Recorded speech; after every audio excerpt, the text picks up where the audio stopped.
राम राम बच्चों, आज हम श्रवण करेंगे सुंदर कांड से हनुमान जी की पहली कथा।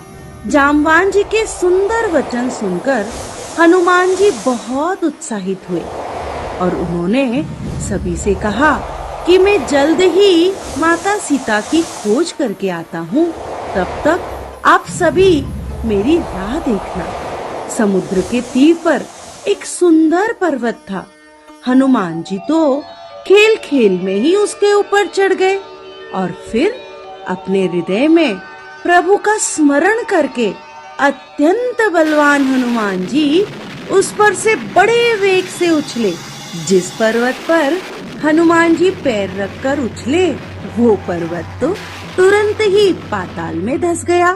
समुद्र ने देखा कि ये तो रघुनाथ जी का दूत है। तब उन्होंने मेनाक पर्वत से कहा कि तुम इनकी थकावट दूर करने वाले हो जाओ, यानी कि इन्हें अपने पर्वत पर विश्राम दो। परंतु राम भक्त हनुमान जी को कहाँ फुर्सत, उन्हें तो शीघ्र से शीघ्र प्रभु का काम करना था। इसलिए उन्होंने मेनाक पर्वत को अपने हाथ से छू दिया और फिर प्रणाम करके वे वहाँ से आगे बढ़ गए। देवताओं ने जब हनुमान जी को जाते हुए देखा तो उन्होंने सुरसा नामक सर्पों की माता को भेजा और कहा कि वे हनुमान जी की परीक्षा ले। जब सुरसा हनुमान जी के सामने आई तो उसने कहा, आज तो देवताओं ने मुझे बहुत बढ़िया भोजन भेजा है, अब मैं तुम्हें खा जाऊंगी। तब हनुमान जी ने कहा कि हे माता, मैं श्री राम जी का कार्य करके लौट आता हूँ, सीता जी की खबर प्रभु को सुनाता हूँ, उसके बाद मैं सत्य कहता हूँ, मैं आपके पास आ जाऊंगा, तब आप मुझे खा लीजिएगा। परंतु सुरसा तो मानी ही नहीं, उसने हनुमान जी को जाने ही नहीं दिया और वो अपना मुंह फैलाने लगी। तब हनुमान जी ने भी अपने शरीर को उससे 2 गुना ज्यादा बढ़ा लिया। जैसे जैसे सुरसा अपने मुख का विस्तार करती, हनुमान जी भी उससे 2 गुना ज्यादा रूप बढ़ा करके उसे दिखलाते। जब सुरसा ने 400 कोस का मुंह फैला लिया, तब हनुमान जी ने बड़ी ही चतुराई से बहुत छोटा सा रूप धारण करके उसके मुख में प्रवेश किया और तुरंत ही बाहर आ गए और फिर सिर नवाकर विदा मांगने लगे। तब सुरसा ने प्रसन्न होकर कहा कि हे वीर, मैंने तुम्हारी बुद्धि और बल का भेद पा लिया है, अब तुम आराम से आगे बढ़ो, मेरा आशीर्वाद तुम्हारे साथ है।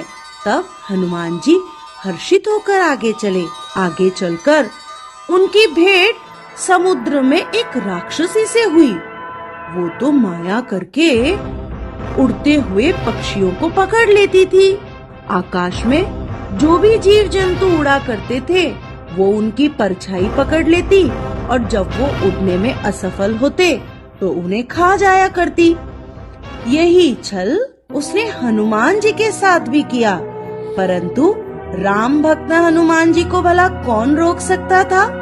हनुमान जी ने तो तुरंत ही उसका कपट पहचान लिया और उसे मारकर वे समुद्र के पार आ गए। वहाँ उन्होंने एक विशाल पर्वत देखा।